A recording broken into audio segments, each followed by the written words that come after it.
guys, welcome back to the channel. It's Kimberly Cox from Magical Mommy Spot. And it's been a while. Not a super long while, not like we normally are, where it's like a month or two or 10, but it's been a week or so. And I've been caught up in a lot of stuff. Um, One of the things the reasons I use magical in my name is because I very much believe in astrology and in the energy of the time and in learning the lessons and all of that kind of stuff. And it has definitely been a let's learn some lessons kind of, month. So, first of all, I just want to come on and say hi. If you don't know who I am, I'm Kimberly Cox. I am the face, the voice, the brain behind Magical Mommy Spot. And Magical Mommy Spot was created as a way of helping neurodivergent parents and parents of neurodivergent kids kind of work in a neurotypical world. So that is first and foremost what I do. I'm myself am neurodivergent. I have one daughter who has been diagnosed with ADHD and autism. I have another one that I suspect could possibly be ADHD. So we are a very, very neurodiverse household. And a lot of times we live completely outside of the box. So this is my little corner of the internet. I also have a blog that I don't blog on nearly enough, but I have a blog and my social media spaces for which I try to help bring some kind of motivation and inspiration to neurodivergent families. I know that this is a road that a lot of times we don't ask to go down, but it is a road that once you accept it is absolutely amazing. And I promise a lot of us would not trade it for anything in the world once we learn to accept it and fully look at all the good points that it has. So happy March. I wanted to do like a Monday motivation on the 28th, and then I wanted to do something yesterday, and it just the days got away from me, and it's been, like I said, it's been a lot of learning lately. I am working on a parenting handbook, and I say that in quotes because there is no parenting handbook, but it will be some steps that I have used to kind of help guide how I parent and how I align with the relationship that I want with my children. So that is going to be coming up. I don't know when. I'm still working on stuff on it. I've been working on stuff for a little bit on it.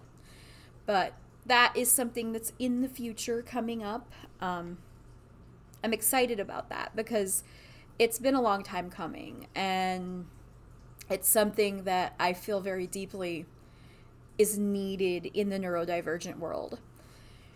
So that is that. I want to do a quick recap of February and kind of jump into March, which if I can just be real with you guys for a minute, I keep trying to put structures in place to make life easier and help me stay on track.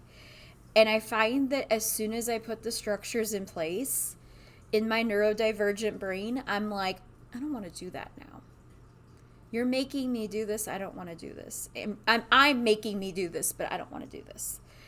And it's a very pathological demand avoidance kind of feeling, if you will. But that is kind of where I am at right now. So I am still working through how I want to do this. I definitely want to get back to coffee chat Fridays. Friday coffee chats. Because I feel like that was one of the things that I enjoyed. I've only done it a few times, but I've done it over the course of a few of my different platforms. and I always enjoy interacting with people. That's one of the places that I love doing things the most, and is probably why, I don't know, like live streaming sounds really good because I enjoy that interaction.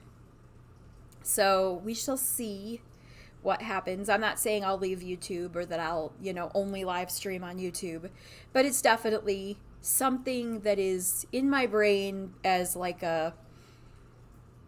maybe down the road a little bit. We could definitely do some live streaming more. That's kind of what Coffee Chat Friday is. I usually do it on either Facebook or Instagram lives. And I've done it on YouTube before too. The last time I did one, I think I did it on both. I did it on YouTube, but I also found a way to do it off my phone on Facebook at the same time. So that was interesting. But anyways, enough of the housekeeping stuff. I hope you guys had a fabulous February. I know that we did. We've got a lot of stuff that's just like a lot of new stuff happening in our life. I'm adding stuff to homeschool, and I'm trying to do it in a way that's less jolting, because anytime you deal with children who have a demand avoidance kind of thing, which my daughter, who has autism, has that demand avoidance pretty high. So I have to slowly bring things on board. When we left online public school, we went into deschooling, and we deschooled for 3 months. And then in January, we jumped back on board with a program. We're using Mia Academy, which actually we're using Always Ice Cream, which is the girls' version of that, because I wanted them to be able to meet friends online and stuff, but I also didn't want to have to deal with that whole, they're getting to be at that age where, especially my oldest is, talking about how she doesn't want a boyfriend, but it's getting there. So I would much rather just all girls and we're good and leave it at that. Makes it easier on this mama. So that is kind of where we were at with that, and we did that for January. And then in February, I added some Epic reading from the Epic platform. And then this month, I'm working on doing some unit studies. I had a moment. Let's just go there. Let's talk about the elephant in the room. Thoughts and prayers with the people over in the Ukraine.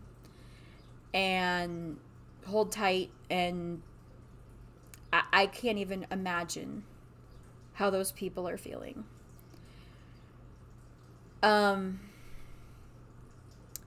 My children watch a lot of YouTube.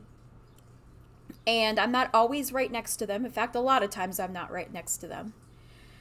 And they watch a lot of stuff that is, I don't know whether these YouTubers will say anything about it or not. So I took it upon myself. I think it was the second day that we were over there, to kind of try to explain it to them a little bit. And then, you know how stuff just kind of aligns itself? So I wanted to start unit studies. And I wanted to incorporate Women's History Month into some of it. And then in just like this explosion of geniusness that came to me, it was like, okay, so we're going to start reading the Meet Molly from American Girl book. And we're going to learn about World War II, which actually my grandfather was in. So that has personal ties to our family. And then we're gonna do that. We're going to like that whole story is talking about how the women had to pick up and take over the, jobs in the factories and, the fields of farms and stuff like that. Women's History Month. And it just all kind of boom, boom, boom right down the line. And I was so excited. And it's hit or miss right now. And basically, a lot of that is because when you're neurodivergent, you have differing, like, fluctuating levels of energy. And so a lot of this depends on my energy level and the energy level of my kids at the moment. So if we're all super high energy and want to bounce out of the house, we're going to bounce out of the house and go do something outside and come back in when it starts to get dark and do the computer stuff and be done. But if it's a lower energy day, if the kids are lower energy and I'm a little bit medium energy and I have the energy to put into working with them on it, then that's when we're gonna do the stuff. And I want you to realize that that is okay. If you're outside and you're investigating outside, if they're playing some type of sport, if they're getting physical, exercise, it all counts as homeschool. If you're having a slower day and you need to do something where it's like, we're just going to sit and color for the day and we'll get our academics done, like bare minimum. And then, like, we're going to color, or we're going to make a craft, or we're going to watch a movie that has some sort of, Disney movies even have lessons that you learn in them. So you have to come at that with this idea of everything is relative. So if it's teaching character, it's homeschool. If it's giving your body physical exercise, it's homeschool. If it's teaching life skills, it's homeschool. If it's teaching academics, it's homeschool.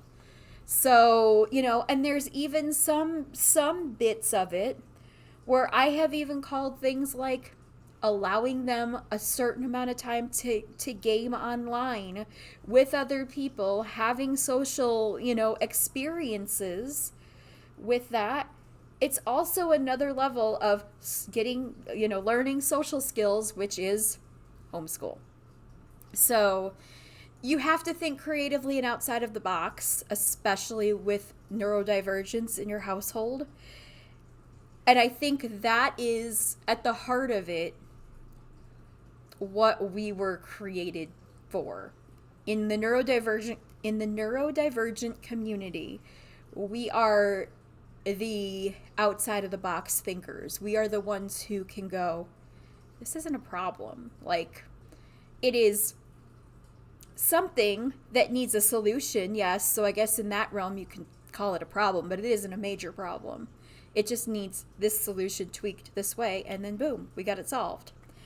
And I think a lot of times we just have to really trust ourselves, trust our intuition, believe in ourselves, and just roll with it.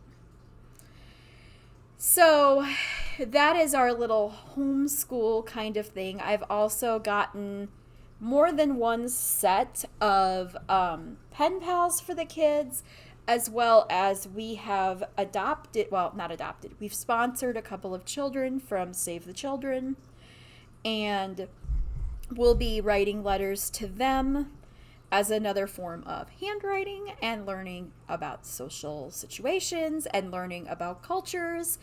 And so we've got all of this new stuff that's just kind of coming in from everywhere. And I'm like trying to just go, okay, when we have the time and the ability and there's not something more important going on, we will deal with this. And just kind of putting things almost on like a priority scale. The actual logging into their school and completing their lessons is top priority. But that does not mean that they have to do it at 9 o'clock in the morning. If it is beautiful outside and we want to just head outside and be gone all day, they can come home and get their lessons done at 7, 8 o'clock at night, and we're still good. And that's where my flexibility, and I love homeschool because it gives you that flexibility of being able to go and do and maneuver what you need to maneuver, where you need to maneuver it, so that you're still getting the stuff done, but you also don't have to miss out on experiences. So that is my little homeschool section of life. As far as work, as far as the channel, as far as the brand Magical Mommy Spot is concerned, like I said, I'm working on a book, and the book is going to have a book and a workbook and an audiobook to go with it. I already know that. And I'm excited because I feel like this space is exactly what I'm supposed to be doing. I've had some epiphanies around feeling like, and I'm going to be really vulnerable with you guys here.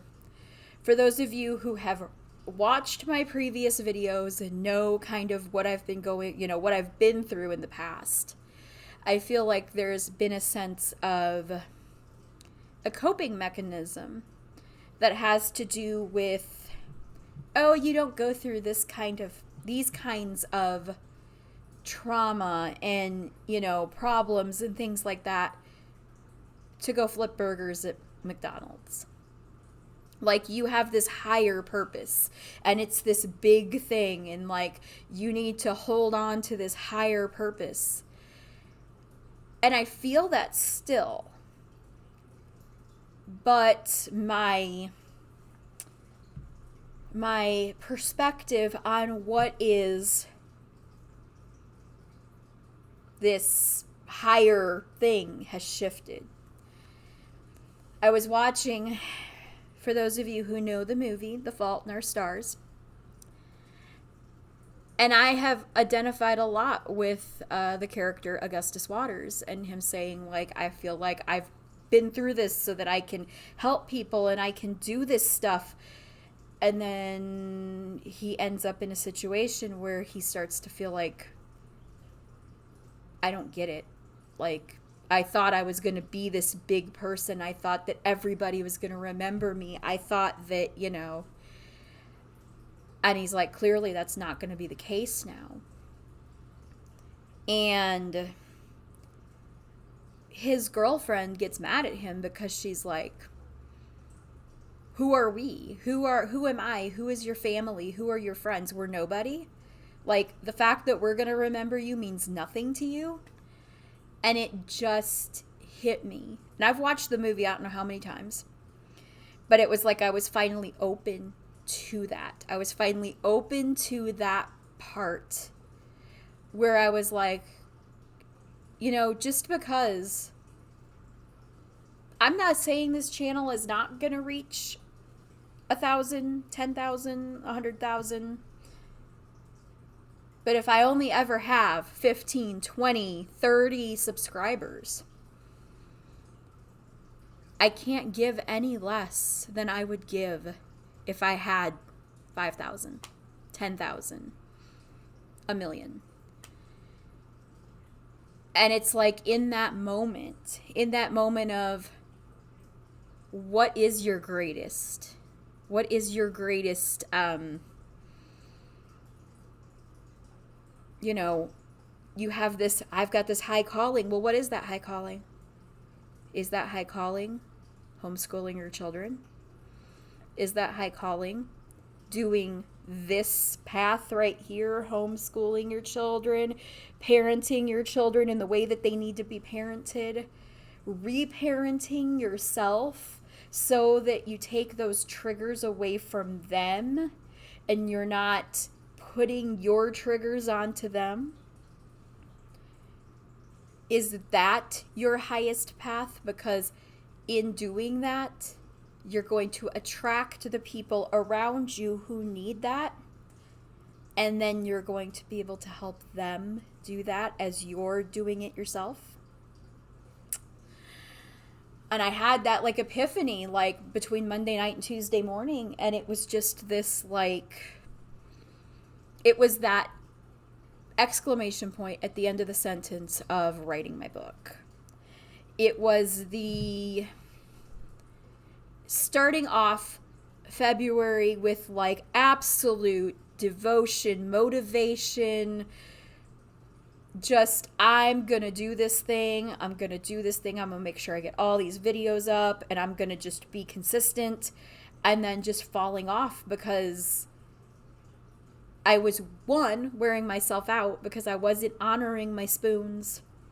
I was trying to do too much at one time because I was trying to be consistent to make up for the fact that I haven't always been consistent.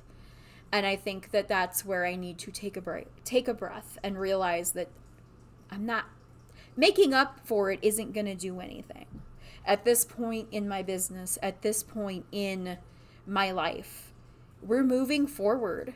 We're on a very good, very beautiful track. And I would love for all of you who are watching, all of you who are subscribed, to come with us. I would love for people to share this, because I know that the place that we're going is going to be amazing. But I'm also in that point where this is a very personal journey. This is a very personal, and I mean, I am opening right up to you guys.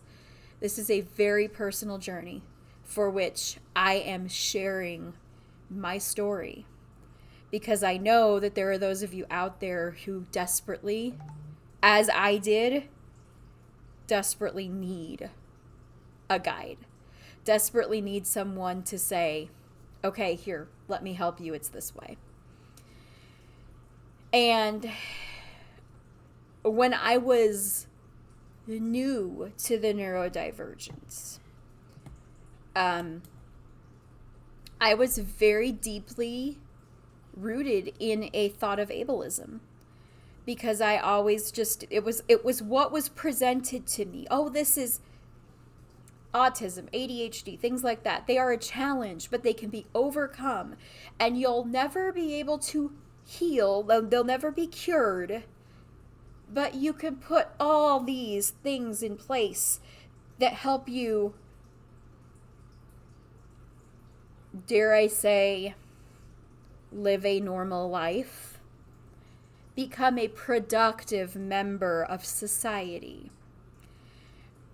Do I want my children to be productive in society? Yes. Do I want them to become a productive member of the society? As in, fall in this box, do what I say? They weren't created to be those people.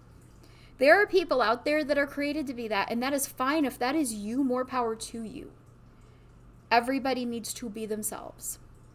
And if you enjoy that type of thing, then that's needed. Where everybody is needed. My children, they're not going to, while my youngest might follow some type of a career path, she's also very creative and thinks way outside the box and doesn't like to be put in a box either. And so it's that like fine line where it's like, okay, maybe she's going to be one of the innovators that take a career path like the medical field, or she wants a farm, or things like that, and turn it into something that's new and different, while still kind of walking somewhat next to a path. And as a mom, that's scary. It's scary as a mom to think that life isn't going to be just like A, B, C, D, like you don't have that path to follow. But it's also super exciting, because it's going to be filled with twists and turns and excitement and fear and anxiety and worry. But it's all going to be in that place of, these are the lessons that need to be learned. And I know that.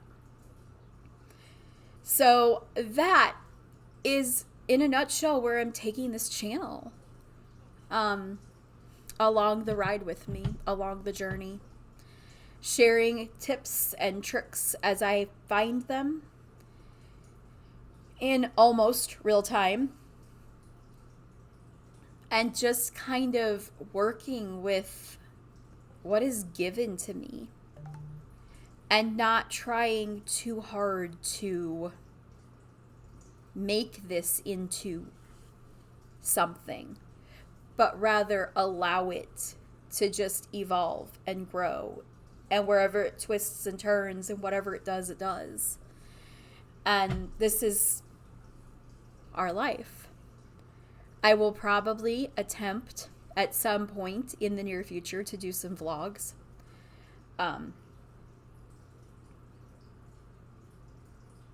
It's right now with the equipment that I have, it's a little bit more difficult to do that. However, we're working on that. And I can definitely see where in the future we're going to have the ability to have the equipment to have a setup where I can do some vlogs and you guys can come with me for a day and kind of see what goes on and stuff.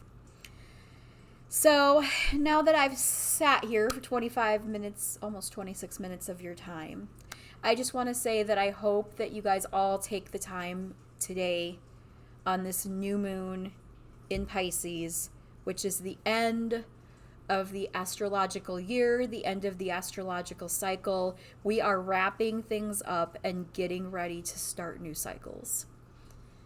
I hope that you take some time to set some intentions and to spend some time thinking about the cycles that are closing and the things that need to be wrapped up. Because let me tell you what, Aries season is going to be amazing. Alrighty. I'm Kimberly Cox. Hope you guys have a wonderful, wonderful day. I'll talk to y'all later.